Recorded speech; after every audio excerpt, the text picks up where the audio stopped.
বছর এই দিনটার জন্য অপেক্ষা করি।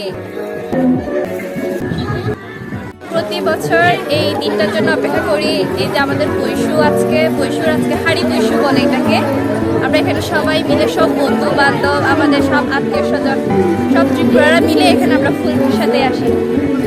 হাড়ি বসুতে আমরা সবাই মিলে নদীতে আসি ফুল নিয়ে ভাসমান গঙ্গামার উদ্দেশ্যে। আর মা গঙ্গার উদ্দেশ্যে পুষ্প নিবেদনের মাধ্যমে আমরা পুষ্প নিবেদন করি এবং সাথে আমাদের ছোট ছোট মেয়েরা এটা দিয়ে শুরু করে, তারা যে কাপড় বুনন শুরু করে, কাপড় বুনতে শিখে কীভাবে তাদের রিনায় রিসা আমাদের ঐতিহ্যবাহী যে পোশাক এটা কীভাবে বুনতে হয় তারা তাদের মায়েদের কাছ থেকে, দিদিদের কাছ থেকে শিখে নেয় এবং সেই তাদের প্রথম বুননটা উৎসর্গ করে মা গঙ্গার উদ্দেশ্যে। ফুল বাসাবো, গঙ্গায় ফুল দিব, ভগবানের কাছে আমরা প্রার্থনা করব আমাদের যেন চিরজীবন যা করেছি যত খারাপ সেটা দূর হোক, ভালোটা আমাদের হয়ে আসে।